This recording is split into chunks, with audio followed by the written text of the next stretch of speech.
The dreadnought hit its own fleet, doing 4 kilometers per second. Roa watched the collision bloom on the tactical display, silent, white, and absolute. One moment, the Galactic armada had been a wall of dark metal spanning 600 kilometers. The next, its center was a cloud of shredded plating and venting atmosphere, and the wall had a hole in it the size of a small moon.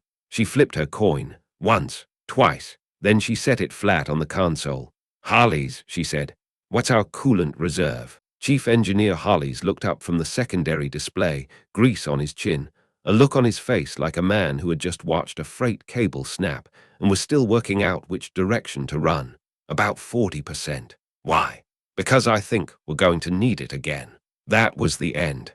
Now let's go back to the beginning, about 14 hours earlier, when the biggest problem on Coda Station was a missing shipment of hydraulic fluid, and the fact that the long-range scanner kept misreading ice chunks as battleships. If you think the tether maneuver was the terrifying part, stay close. The part that still keeps me up at night, that comes later. 14 hours earlier. The scanner alarm had gone off at 03:47, and Roa had been awake for 6 of the last 22 hours, which meant she was running on recycled air headache and 2 cups of something that the machine called coffee. She was at her desk in the logistics bay, flipping her coin over her knuckles, the scarred titanium one she'd had since the Kepler rotation, the one that had a notch in its edge from a piece of shrapnel that had gotten closer to her temple than she liked to think about, when Corporal Jacks burst through the door looking like a man who had seen God and found the experience upsetting. "Major," he stopped. He started again.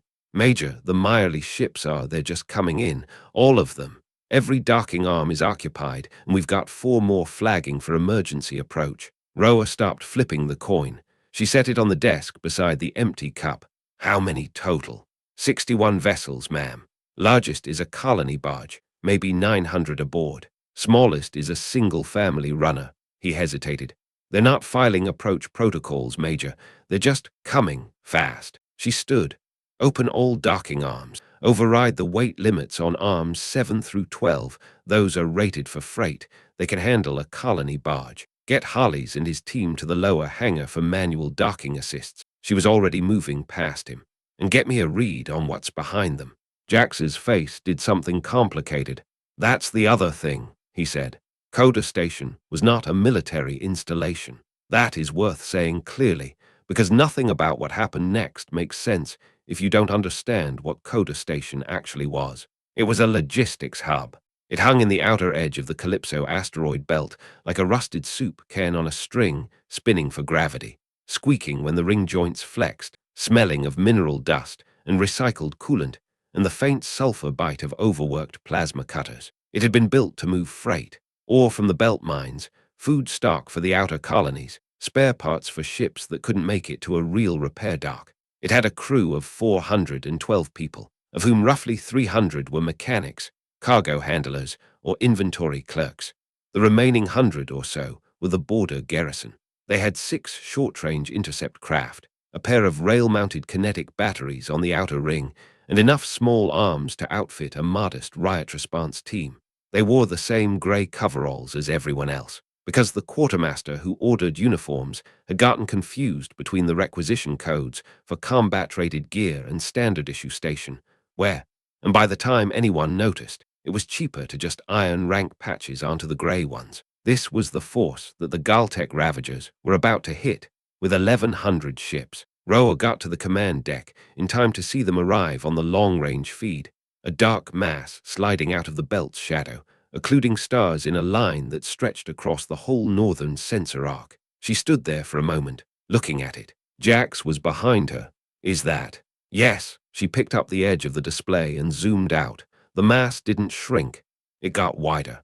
"Get me a count." The scanner took 11 seconds. It came back with, "Signal density exceeds catalog resolution. Estimate, 901, 400 combat-rated vessels." Roa looked at the number. She reached into her jacket pocket and pulled out the polymer token, the scuffed one, the dull orange one she used for the station coffee machine, and set it on the console beside the display. She would get 1 more cup. She would need it. "Jax," she said, "pull up the docking schedule for the Meyerly ships. I want them processed, assigned quarters, and off the approach lanes in 40 minutes. These people didn't outrun that, she gestured at the display, to die in a traffic jam. Jax looked at the display. He looked at her. Ma'am, do we have a protocol for this? We have a protocol for everything, Roa said. We just usually call it common sense and file the paperwork afterward. The Myrely were a gentle species. That is not a soft description. It is a precise one. Their biology ran on bioluminescence rather than verbal emotion. So when they were frightened, they didn't scream or cry. They simply dimmed. The Myrely scholar who came off the first docked vessel, later Roa would learn her name was Nymea, walked down the boarding ramp looking like a fading lamp, her translucent skin cycling through blue and gray, the colors of a sky going dark. She stopped in front of Roa. She said, in passable galactic common, "The Prime Baron will be here within the hour. He will demand we are handed over." Her voice was steady, which Roa noted and respected. "We would not ask you to die for us." Roa looked at her for a moment. Then she said, "Nobody's dying today. Are you injured?" Nymea's bioluminescence flickered, a Myrely expression Roa couldn't fully read, but that looked something like disbelief. "You don't understand what follows us." They have. "I'll pull the threat assessment in a moment," Roa said.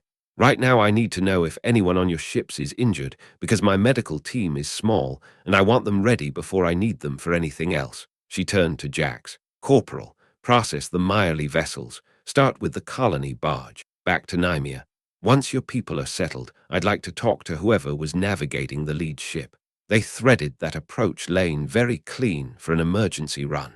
I want to know what they know about the fleet behind you." Nymea stood there for a moment, dimming and brightening. Then she said something Roa didn't catch, in Myrely, and whatever it was, it made the two attendants behind her briefly glow a color that had no analog in human observable emotion. She followed Roa inside. The broadcast from the Galactic Armada arrived 43 minutes later.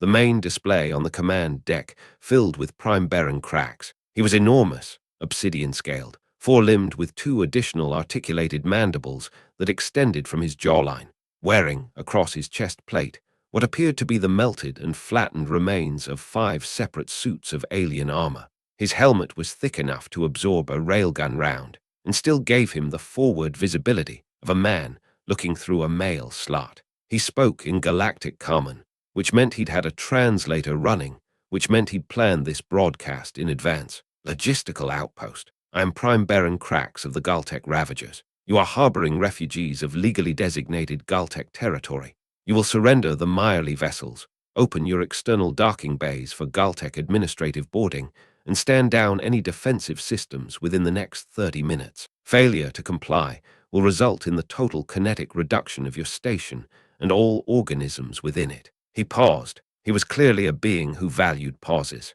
"You have 30 minutes. The broadcast cut. Roa reached out and tapped the mute icon on the comms panel. Then she tapped the icon next to it that blocked incoming priority signals from the originating vessel. "Harleys," she said, to the open channel to the engineering bay. "How are those mining lasers looking?" Harley's voice came back with the characteristic delay of someone who had heard a question and was taking a moment to confirm they'd understood it correctly. "The industrial strip miners, on the outer ring. Those are the ones. They're functional, Major. They're calibrated for rock, not. Can you recalibrate them for plasma intercept?" A longer pause. "I mean, in theory, the beam aperture would need, yeah. Give me 20 minutes. "You've got 15. Roa turned to the tactical display. The Galtec Armada had not stopped moving. It was still closing, slowly, deliberately, the way a wall of water moves when it doesn't need to hurry. "Jax, what are our kinetic batteries at?" "Full charge, ma'am. Rail guns are warm." Jax hesitated. "Major, those are point defense batteries. They're not rated for capital ship engagement." "I know what they're rated for," Roa said. She picked up the polymer token from the console, turned it over in her fingers once, and set it back down. "Get me a read on those boarding pods. I want to know how many they're carrying and where they'll aim them." The scanner result came back in 8 seconds. It made Jax go quiet in the way that young soldiers go quiet when the number is too large to say out loud. "How many?" Roa asked. 470 boarding pods, Major. Pre-staged on the Vanguard cruisers. 470. Roa looked at the display. She looked at the coin on the console. She looked back at the display. "Right," she said. "Wake up the cargo loaders. We're going to have company." The Galtec sensors, as the station later learned from intercepted tactical traffic, had scanned Coda Station and produced a readout that the Prime Baron had apparently found encouraging. Human defenders lack energy shields entirely, relying on raw kinetic deflection arrays. Estimated garrison, minimal. He had interpreted this as weakness. He had interpreted the absence of military-grade shielding as vulnerability. He had not considered that a station built to haul 500-ton ore blocks through an asteroid field does not need energy shields. It needs very large magnets, very strong cables, and engineers who are not easily startled. The first salvo arrived 18 minutes later, 6 plasma torpedoes, fired as a warning shot, aimed at the station's outer ring.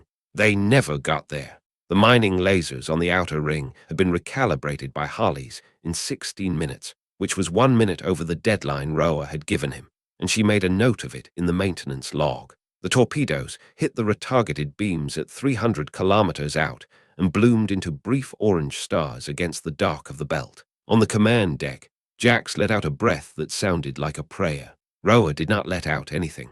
She was already on the channel to the boarding arm coordinators. Close all external commercial airlocks except for arms 1 through 4.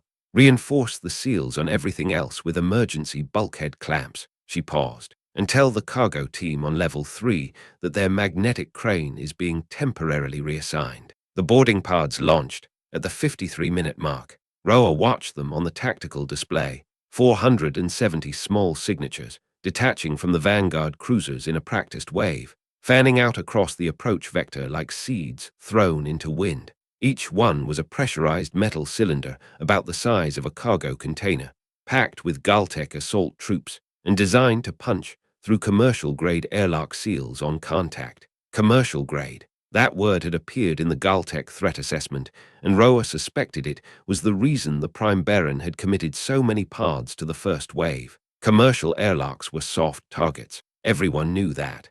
What the Galtec sensors had not flagged was that Coda Station's airlocks had been retrofitted 18 months ago to handle the mechanical stress of hauling ore-laden freight barges in the Calypso Belt's microgravity wash. The seals were rated for impacts the original designers had never imagined. Hollies had complained about the retrofitting project for 6 weeks because it had required his team to work double shifts. Roa had thanked him for the complaint and approved the overtime. She opened the all-station channel. "All hands, this is Major Roa. Boarding pods incoming, impact in approximately 11 minutes. Logistics teams on levels 2, 4, and 6 fall in at your designated breach points. Engineering Team Delta, you're on the coolant manifolds. Everyone else, stay at your post and do your job. Questions go to your section chief." Roa out. She closed the channel. She looked at Jax, who was standing at the secondary display with the expression of a man running math he didn't like. "How many of our people do we have at the breach points?" she asked. "About 90, Major. Mechanics, cargo handlers. Harley's has his engineering crew on level 4. He paused. "Most of them are armed with whatever was in the emergency lockers. There's some rail pistols, a few cutting torches, and the cargo crane on level 2. Jax looked at her. "Harley's team has it warm."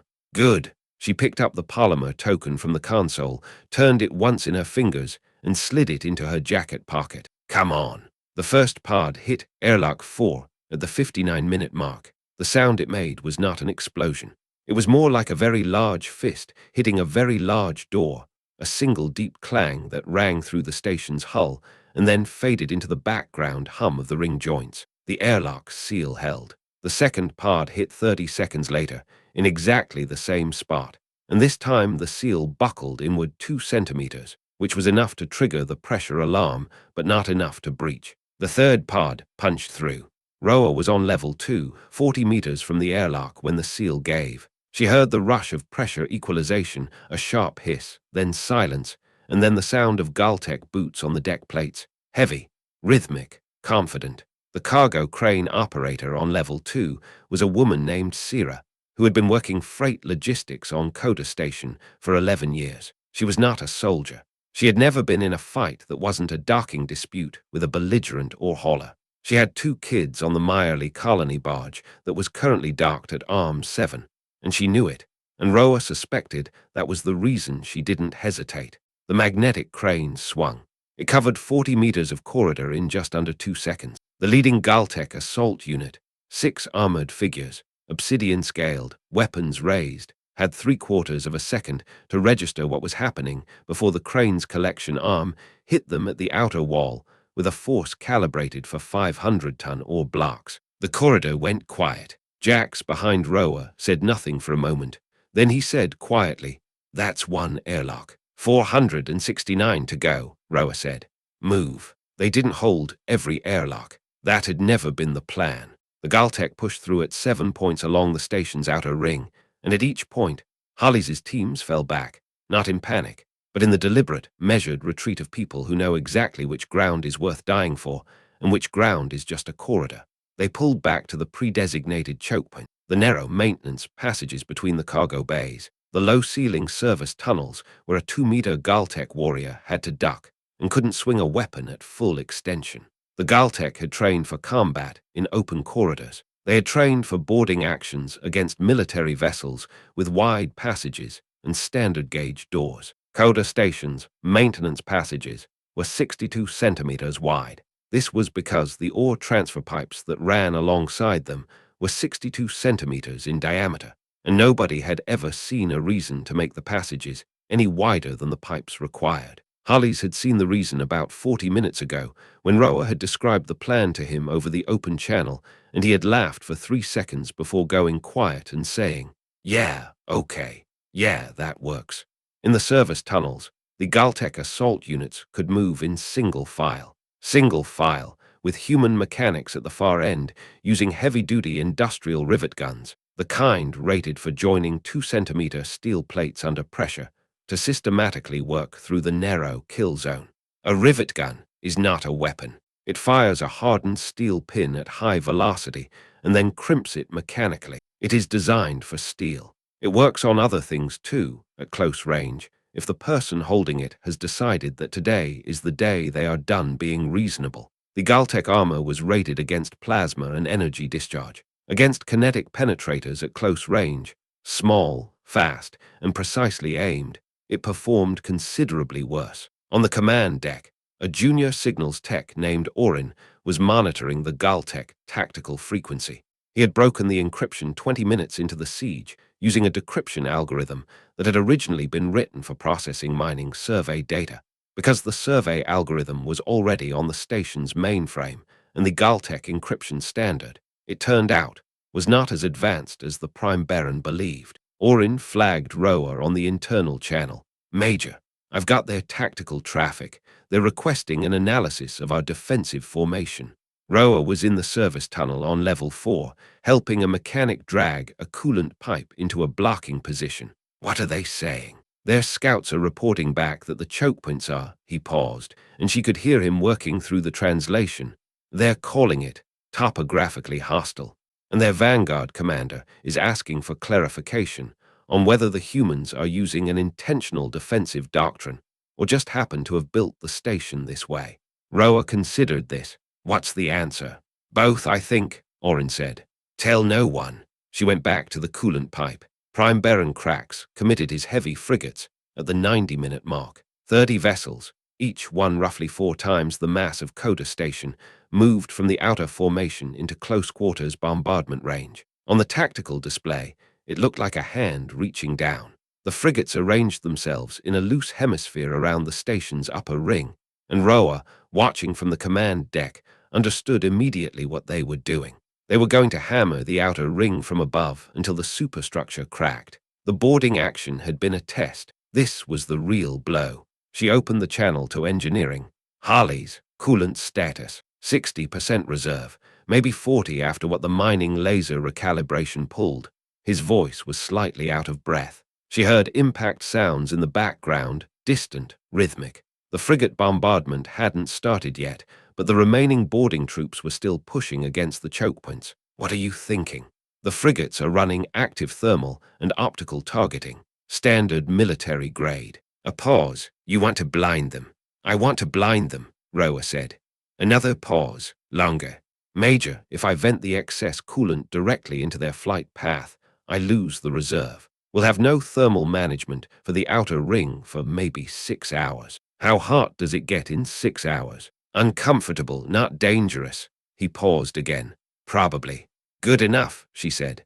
Do it on my mark. The frigates opened fire at the 94-minute mark. The first salvo hit the outer ring's upper junction, a precise, coordinated strike that cracked 3 superstructure ribs and sent a shudder through the whole station. On level 6, a cargo bay door buckled inward. The emergency lights came on in the lower corridors. Nymea found Roa on the command deck in the moment between the first and second salvos. The Meyerly Scala's bioluminescence was cycling fast. The blue-gray of fear underneath, something Roa was starting to learn to read as determination. I want to speak to the Prime Baron, Nymea said.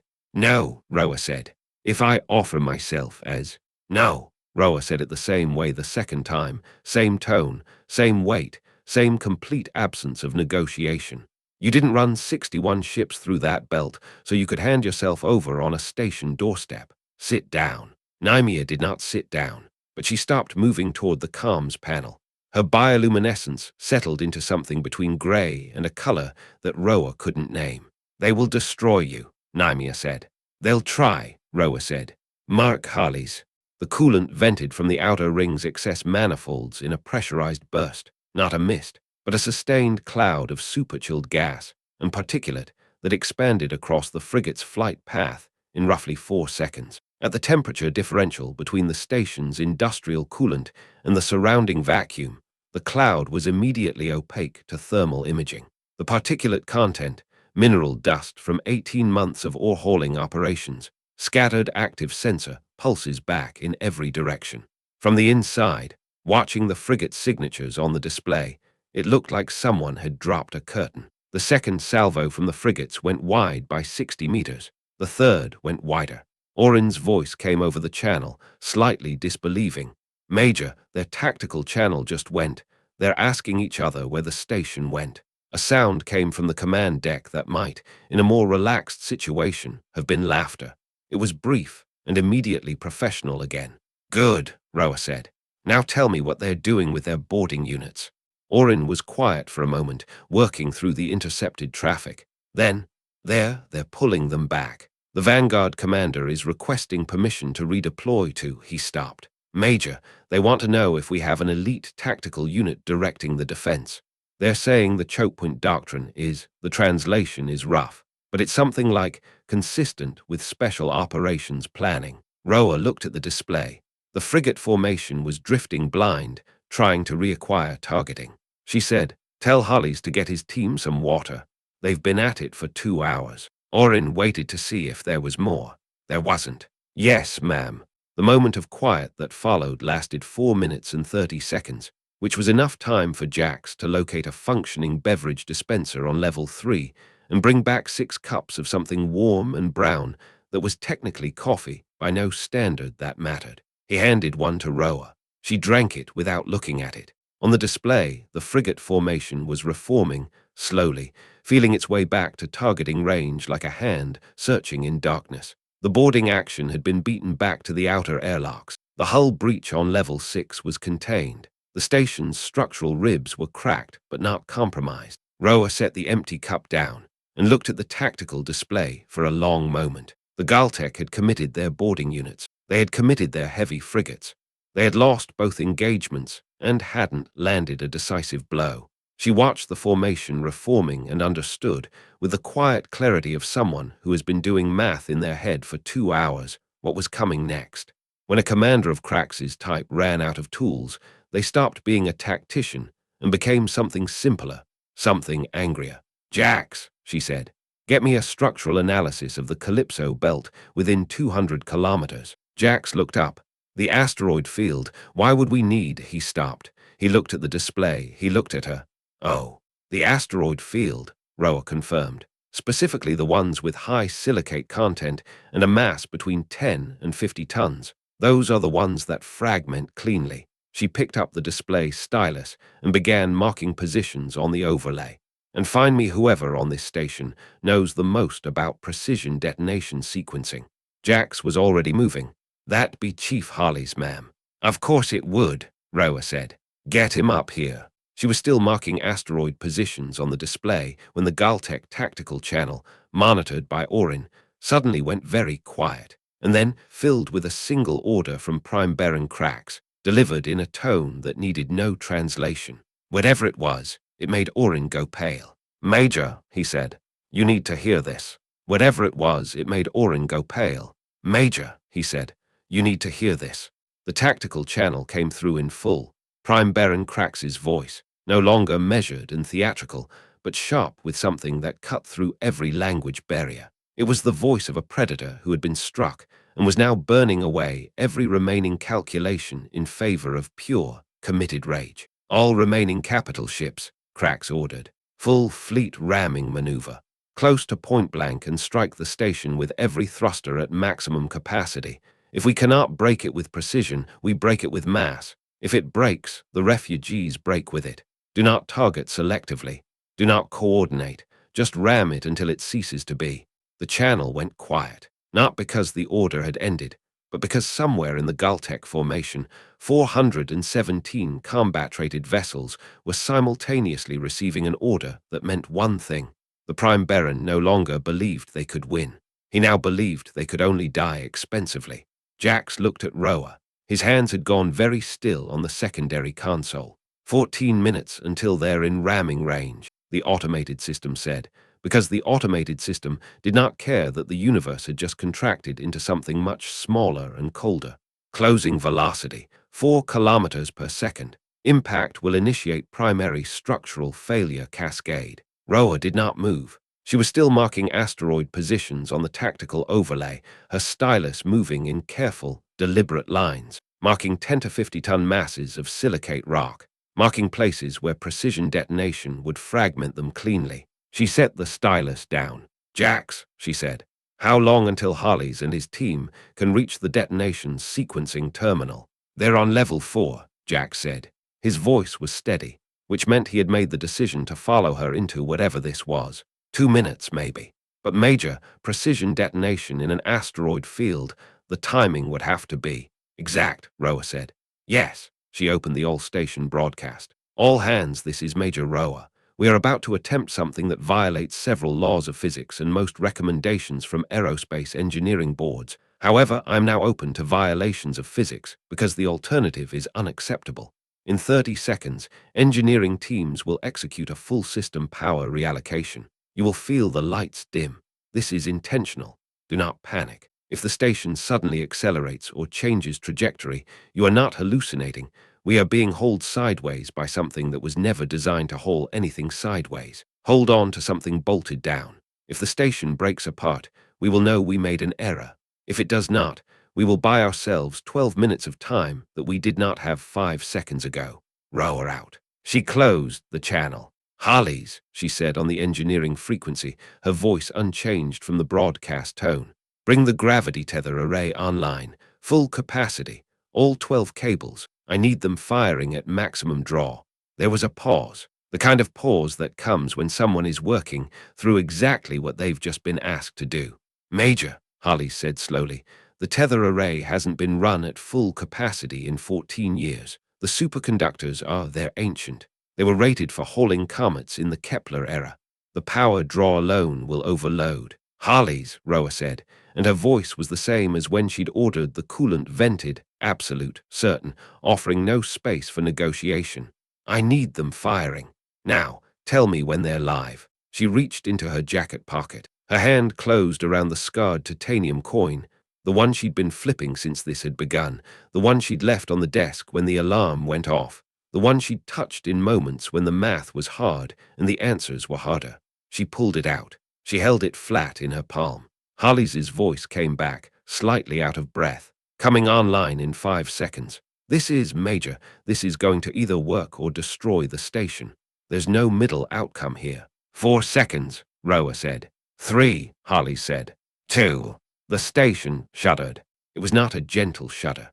It was the sensation of something roughly the mass of a small mountain suddenly deciding to change direction. The lights did not flicker. Roa had known the power draw and had ordered the non-essential systems offline.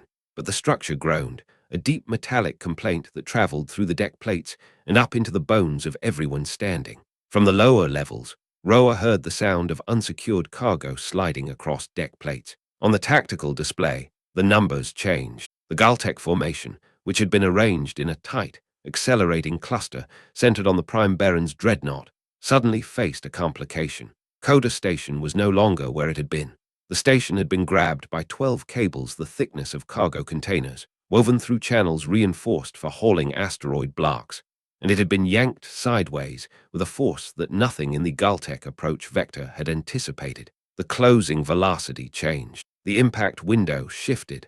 For just a moment, the careful geometry of the ramming formation fell apart. Targeting, Roa said. Give me the Prime Baron's dreadnought. Center mass, now. The computer took 1 second. Then, lock acquired. Range, 87 kilometers. Closing at 3.8 kilometers per second. The Galtec dreadnought was massive, the flagship of a warlord who had conquered 4 systems and intended to conquer 5 more. Its armor had been upgraded with salvage from a dozen alien species. Its weapon systems had been tested on 17 different colony worlds. It carried the Prime Baron's throne room, his tactical center, his personal obsidian blade collection, and the personal conviction that nothing in the universe could move it except something larger. Coda Station was smaller. Coda Station had been built to haul ore. Coda Station had never been tested as a weapon. 70 kilometers, the automated system announced. Roa watched the numbers count down. 65 kilometers, 60 kilometers. The dreadnought was still accelerating toward impact, still committed to ramming, still absolutely certain that momentum and mass would carry the day. She closed her eyes for just a moment. She thought about 400 people on this station who had never signed up for this. About 61 miry ships filled with refugees. About Nymea, who had tried to offer herself so that others would live. About a coffee machine that dispensed something that tasted like regret and kept people awake. She opened her eyes. 50 kilometers, the system said. Roa's hand moved. She slammed her fist down on the gravity tether trigger. The 12 cables, each one wound through the station's reinforced channels and anchored at critical structural points, suddenly, in unison, activated. They did not hold gently. They did not hold carefully. They hauled with the force of a system designed for objects that weighed 500 tons, suddenly asked to redirect the trajectory of a capital ship that weighed several thousand times more. For one moment, one impossible, agonizing moment, the universe seemed to pause. The dreadnought's trajectory changed, not smoothly, not in any way that its structural integrity analysis had prepared for. The massive warship, doing 3.8 kilometers per second, suddenly pivoted. The tether cables, stretched to their absolute limit, whipped the dreadnought backward and sideways in a maneuver that nothing in galactic warfare doctrine had ever attempted. The station shuddered violently. The lights did flicker this time, and from the engineering bay, Roa heard Hollies shouting something that might have been a prayer or a curse or both. But the dreadnought was moving backward, moving away from its original trajectory, moving directly at full velocity into the center of the Galtec formation that had been following it. The collision was silent in space, the way collisions in vacuum always are. On the tactical display, it looked like a flower blooming, a single point of contact expanding outward into a sphere of debris and venting atmosphere, and the heat signature of catastrophic structural failure. The Prime Baron's dreadnought had just been rammed into its own fleet. Jax made a sound that was not quite a word. Orin, monitoring the Galtec tactical channel, was very still. How many? Roa asked. Orin's voice came back, small and almost wondering. The lead dreadnought is gone. The 3 frigates behind it they've lost structural integrity. The formation is scattering. They're not running yet, but they're not holding formation anymore, Major. The Prime Baron's dreadnought was their command point. Losing it, they don't have central coordination. Roa looked at the display for a moment. Then she looked down at her hand. The scarred titanium coin was still there, but she had squeezed it so hard that her knuckles had gone white. She opened her fingers, let the coin rest flat in her palm. Damage report, she said. Station integrity. Jax pulled the report. His eyes scanned through the readouts. Outer ring sustained structural damage. 3 reinforcement ribs cracked, but the core structure is intact. Tether channels are at 92% capacity. Harley's is reporting that the superconductors overloaded slightly, but they didn't catastrophically fail. He's saying, Jax paused, reading something that made him shake his head slightly. He's saying, I may need a new career, but we may also have just invented something new. Roa closed her hand around the coin. She stood. On the tactical display, the Galtech formation was attempting to regroup, but they had lost their command vessel. They had lost their certainty. They had lost the moment when they could have committed to anything other than simple, terrified survival. In the chaos of the Galtech fleet, a new broadcast began to form. Prime Baron Crax's voice, no longer sharp and controlled, but something else entirely. Something that sounded like a being who had just realized that the invincible force he commanded was not invincible, that the immovable object he had assumed he was attempting to destroy had just moved him. All capital ships, Crax said, and even through the translation systems, Roa could hear the tremor in his voice. Fall back to position, Delta. We regroup and reassess. Do not engage. Do not pursue contact with. But he didn't finish the order. Because from the command deck of Coda Station, a signal was being transmitted across the open channel. Not a weapon system activation. Not a tactical broadcast. Something much simpler. Roa had placed a call to the station's logistics system. She had pulled up the ancient, underfunded, half-broken automated inventory system that tracked supplies across the whole station. She had queued a message to be transmitted on the Galtech open frequency. The message was an invoice. It was, specifically, an invoice for one polymer ration token, dented, used for acquiring cheap synthesized coffee. It was marked as property of Major Talai Roa. The value was listed as incalculable, but the station would accept payment in the form of the Galtech Ravagers leaving this sector, and never, under any circumstances, returning. Below the invoice, in a text field that the automated system probably was not supposed to allow, someone, and Roa would never, ever confirm who, had added a single line. Buy yourself a drink on the way home.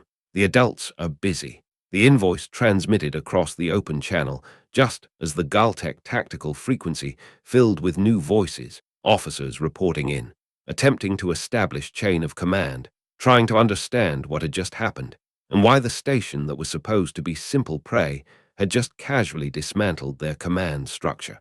Jax, reading the transmission log, made a sound that might have been laughter.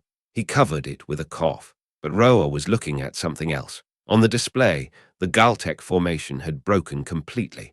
The ships that had been coordinating were now fleeing. The ships that had been attacking were now running damage diagnostics. The ships that had been absolutely certain they would win had ceased, for the first time since arriving at Coda Station, to believe in anything except getting away. She looked down at the coin in her hand. She flipped it once, caught it. Jax, she said. How long until they're out of weapons range? 8 minutes, Major. They're accelerating hard. She nodded. She looked back at the display. 14 hours ago, she had been drinking bad coffee and calculating orbital trajectories. Now, she was watching the greatest military force in this sector of space run away from a logistics hub.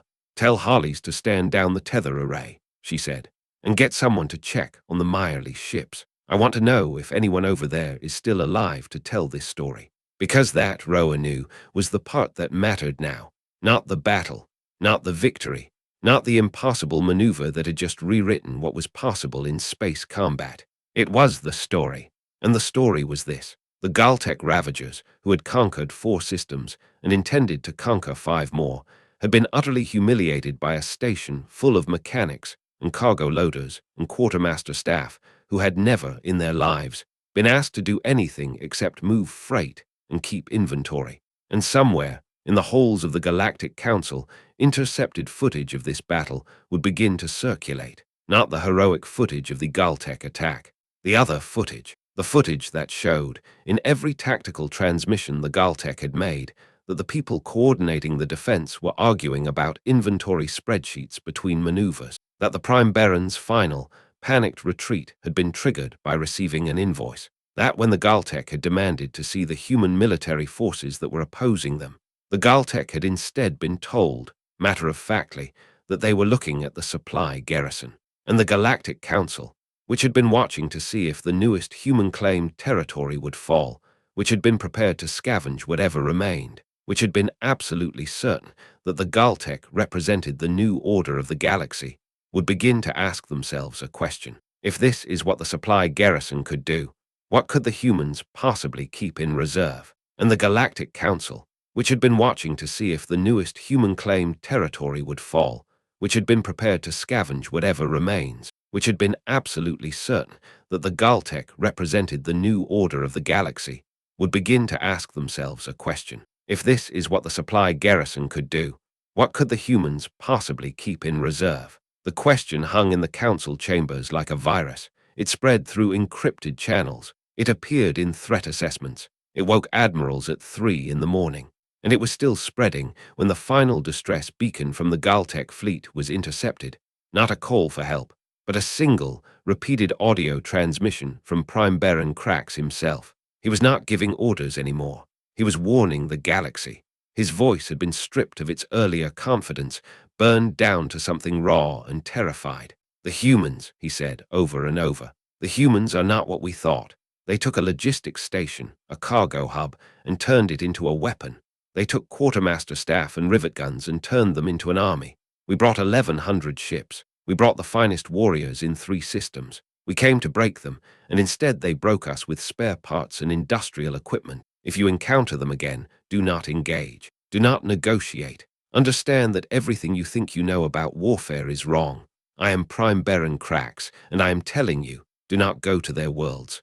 The message looped 47 times before the fleet jumped to deep space. Back on Coda Station, the command deck was quiet. Roa was still standing in front of the tactical display, watching the Galtech ships fade into the distance. The tether cables had been powered down. The station was no longer bleeding coolant into space. The lights, which had been dimmed for the power reallocation, were coming back to full brightness, revealing all the small, ordinary things that had survived the siege. A cup of cold coffee on the console, a stack of requisition forms, a dented polymer token lying heads up on the tactical overlay. Jax was sitting at the secondary console, updating the damage report. Chief Engineer Hollies had just messaged that the tether array had survived intact, that no one had died when the dreadnought was grabbed, and that he was going to need a very long conversation with Roa about exactly what she thought she'd been doing when she overloaded a 14-year-old piece of equipment to its maximum capacity. From somewhere deeper in the station, Roa could hear people moving. Not running, moving. Going to check on compartments, on the Meyerly ships, on the cargo that had been secured 3 hours ago, and now seemed like it might actually need to stay secured. The door to the command deck hissed open. Nymea came through. The Meyerly Scala's bioluminescence had stabilized, no longer the desperate blue of fear, but a calmer color, something between blue and gray, and a hue that Roa was beginning to understand might be a state between gratitude and shock. She walked to the tactical display and looked at it for a long moment. Then she asked, quietly, "When will your military arrive?" Roa turned to look at her. She picked up the dented polymer token from the display overlay. She held it between her fingers. "They won't," she said. Nymea's bioluminescence flickered. "I don't understand. They were never called," Roa said. She flipped the token once, caught it, set it flat on her palm. "What you see here, what just defended your ships, this is the supply garrison. These are quartermaster staff and mechanics and cargo handlers, people who move freight, people who repair equipment, people who keep track of what goes where and make sure nothing gets lost. When we heard about the Galtech coming, we didn't call for military support. We called a staff meeting. We looked at what we had on hand, and we used it." Nymea was very still. Her bioluminescence was cycling through colors that Roa didn't have names for.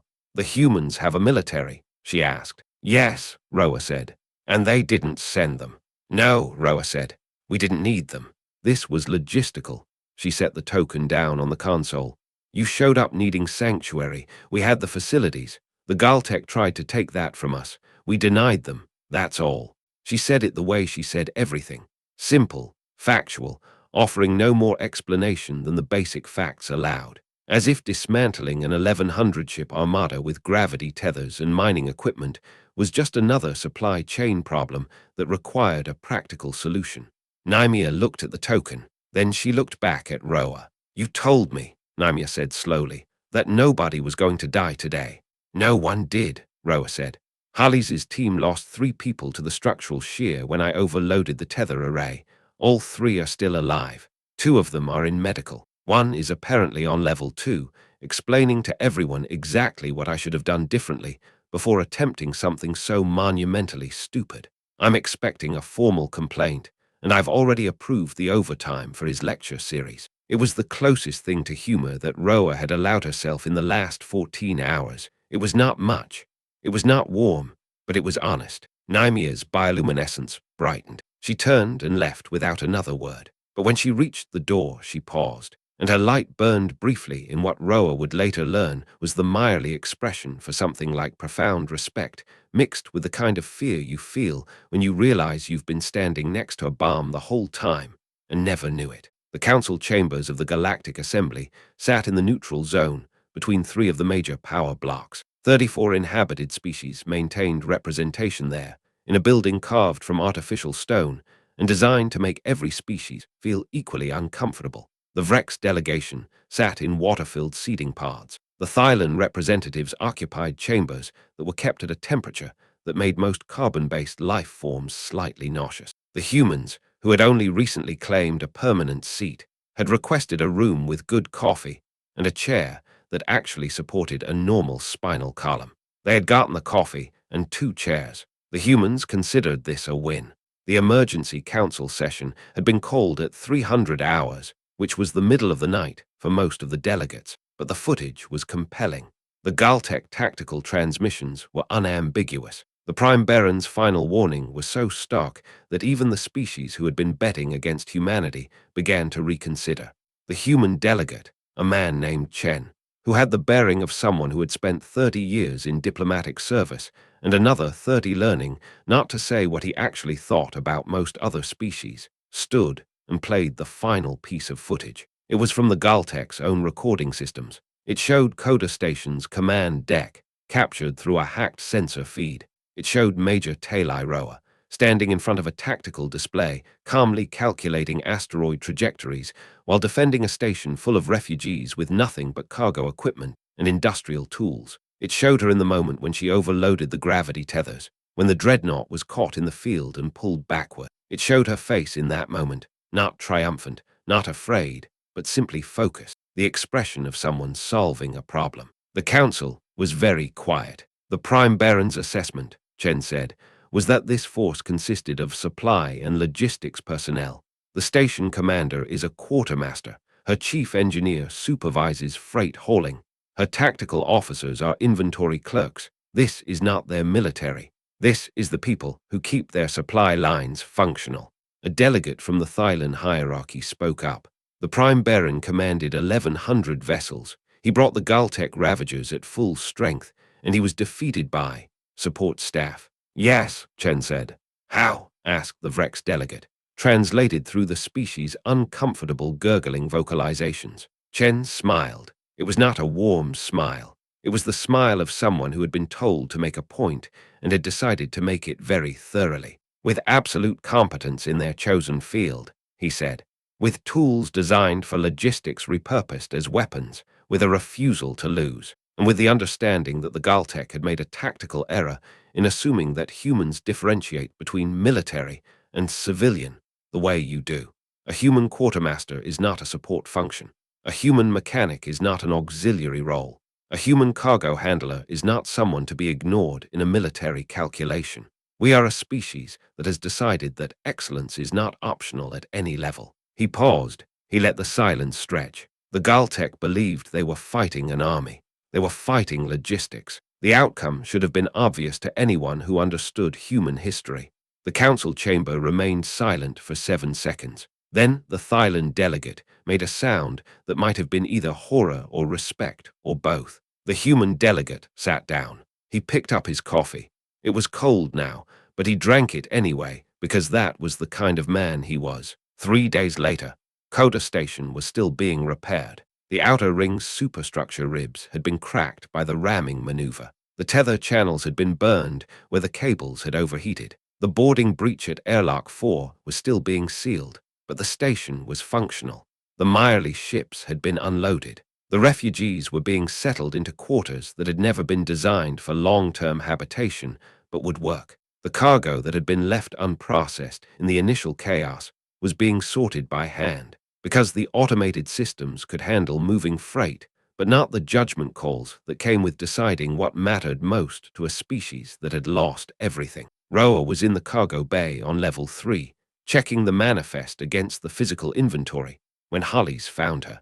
"Major," he said, "we need to talk about the tether array." "I know," Roa said, without looking up from the manifest. "The superconductors are fried. The cables are structurally compromised. The entire mechanism is probably going to need to be rebuilt from the base unit up.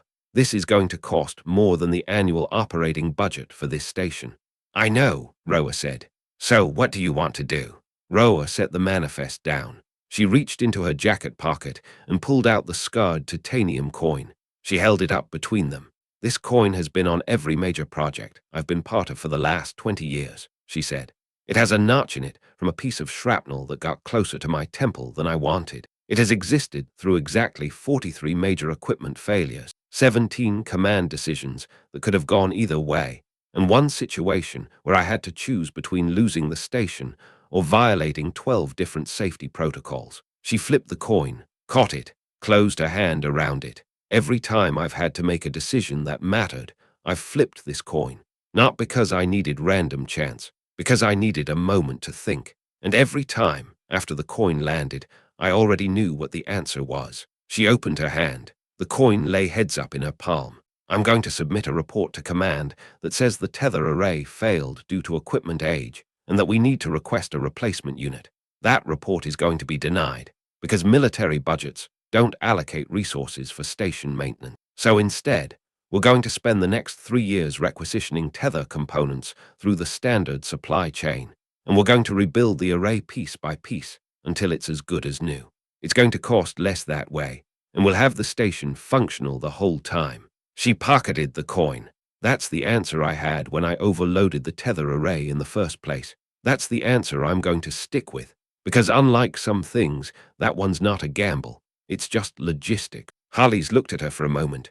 Then he smiled, a tired, genuine smile, and nodded. "Logistics," he said.